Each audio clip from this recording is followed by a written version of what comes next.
Magandang araw mga kababayan. Welcome back dito sa AJ Commentaries. Kamusta po kayo? Sana po kayo po ay nasa mabuting kalagayan at sana po sa mga nakapakinig at nakapanood po sa dalawa kong magkasunod na videos, yung tungkol sa impeachment trial, sa threshold, kung dapat ba ma-adjust. Sana po marami tayong natutunan. Medyo mahaba po yung video kaya hinati ko sa dalawa mga kababayan.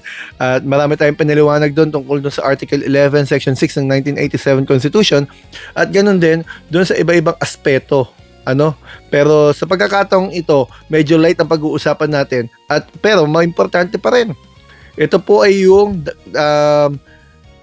medyo pinagdedebatihan ng ating mga kababayan. Kung dapat ba si Chis Escudero talaga ang mamuno sa impeachment trial, siya po ang dapat maging presiding officer. At bakit siya? Yan po magandang pag-usapan. Pero bago po yan, mga kababayan, huwag niyo po sana kalimutan mag-subscribe, mag-comment at mag-like kung hindi pa po kayo nakasubscribe. Maraming salamat po mga kababayan. So, dako na po tayo sa ating paksa. Unang tanong, bakit po si Chis Escudero ang dapat maging presiding officer? Kasi naman po, mga kababayan, ang argumento nila, dapat daw po abogado. Malinaw po kasi sa rules ng Senate, sa Senate rules, na ang presiding officer ng impeachment trial dapat yung Senate President. Pero binago po nila yung rule. Nag-amend po sila ng rule noong June 3. Ang sinabi po nila doon sa rule na binabago nila, pwede po silang mag-elect ng presiding officer kung magugustuhan ng mga senador na mag-elect o magbobotohan sila. So dahil sa pagbabagong yun, nagkaroon ng chance na bagamat hindi ka Senate President, pwede kang umupong presiding officer basta meron kang numero.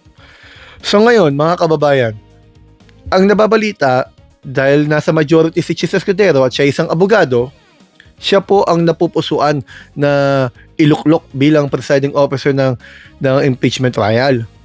Ang tanong din, bakit hindi si Kiko Pangilinan na talaga namang na miyembro na ng majority?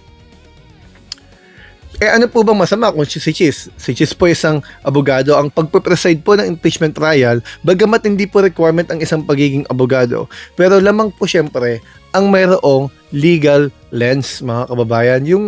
Yung may dunong, may alam, at may karanasan sa batas. Ito pong mga abogado, lemado sila sa parte ngayon, sa aspeto ngayon. Dahil syempre, kahit paikot-ikutin niyo yung mga yan, alam nila ang dapat puntahan.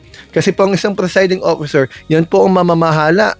Hindi lang po basta-basta ng flow ng impeachment trial, maging sa mga ebidensya, sa paglalabas, kung kailan ilalabas ang ebidensya, paano aayusin.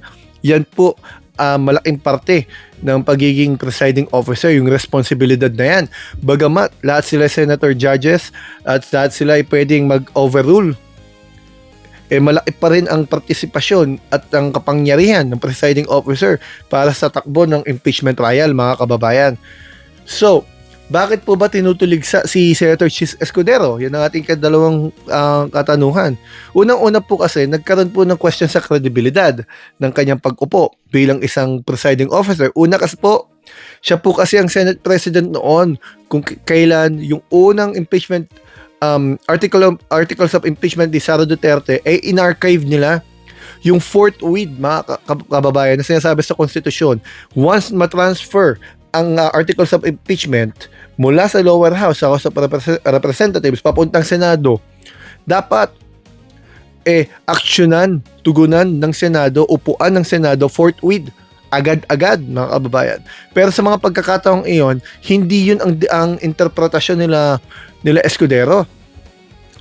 Na di kilaunan, sumang-ayon ng Supreme Court, sinasabi hindi ito agad-agad, ito ay dapat sa reasonable time, katanggap-tanggap na panahon, depende sa sitwasyon nung tatayong impeachment court, kumbaga. So ngayon, mga kababayan, so dahil sa ginawa niyang pag-archive, bagamat, mga kababayan, siya yung presiding officer, hindi po sa kanya nanggaling yung motion na ibalik yung articles of impeachment doon sa lower house. Kung matatandaan po natin, ibinalik yun sa lower house, sa House of Representative. Tapos nung ibinalik na sa Senado, doon na nga po na archive. Yung motion na po yun, kung hindi po ako nagkakamali, yung po yung motion ni Alan Cayetano, Senator Alan Cayetano.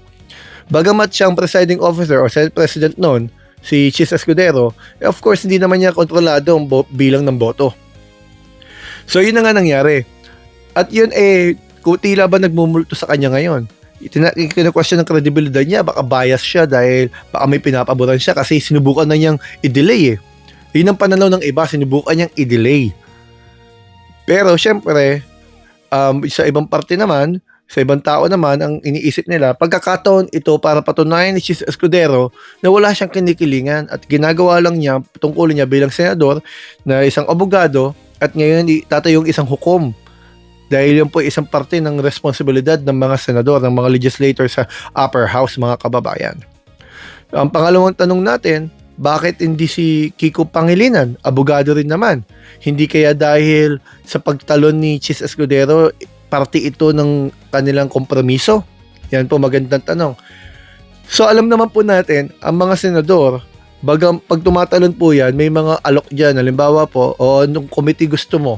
Pero hanggang doon lang po ang alam natin, mga kababayan, yung committee, pagpili ng mga komite.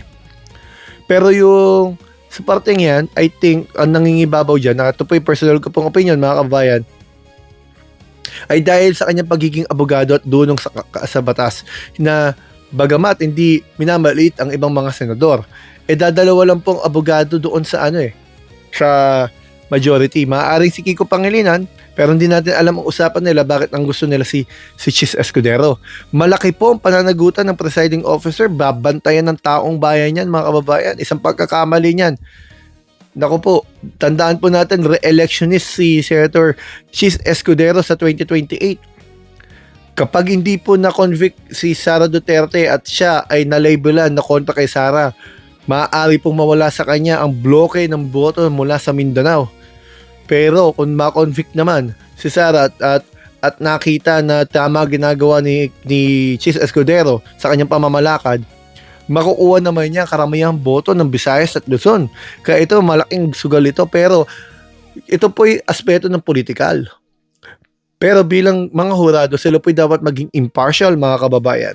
Dapat po siya ay tumindig sa gitna at alamin ang mga ebidensya, pikit matang pakinggan ang mga argumento at bumalanse kung ano ang sinasabi ng ebidensya sa harapan niya.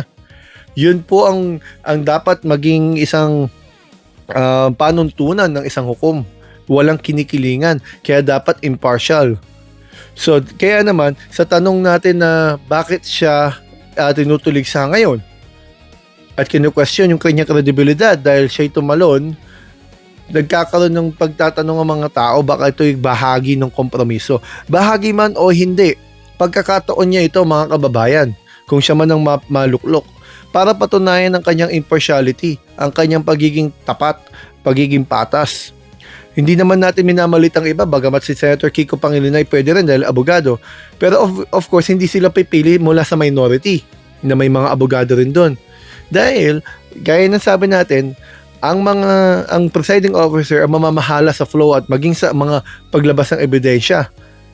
Kung ang namumuno sa iyo ay gustong harangin ng ebidensya, mahihirapan niya naman tumakbo ang impeachment trial basta-basta. Maraming magiging problema. Kaya itong sitwasyon ni Senator Chis Escudero, ito ay binabantayan ng taong bayan, mga kababayan. At sana makita rin natin, malaman natin yung mga komento ninyo tungkol dyan. Tungkol sa pag-upo, nalalapit na pag-upo niya bilang presiding officer, kung matutuloy nga ang pagboto sa kanya na gawing presiding officer, mga kababayan.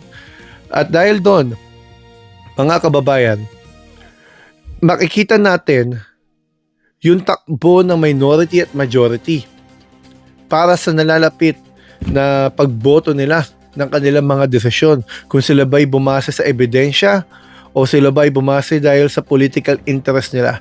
Diyan po sila hatulan ng ating taong bayan, mga kababayan. At diyan din po makikita ng mga taong bayan sino ang kumikilos dahil lamang sa 2028 elections at kung sino ang kumikilos dahil malakas o mahina ang mga ebidensya. Diyan po yan magkakaalaman mga kababayan. Bigyan natin sila ng pagkakataong ipakita ang kanilang katapatan mga kababayan. Yun ang ating panawagan. Wag naman sanang laging DDS o kaya Marcos, laging galit mga kababayan, laging atake. Pagbigyan natin ang ating mga senador, patunayan ang kanilang mga sarili, ang kanilang kakayahan para tumimbang ng katarungan. Hanggang dito po mga kababayan, maraming salamat. Sana po marami po tayong natutunan sa pagkakataong ito. Tulad ng dati, maraming makabuluhang pag-aaral tayong ginawa. At sana po kayo po mag-subscribe, mag-comment at mag-like. Hanggang dito po muna mga kababayan. Salamat po sa inyo.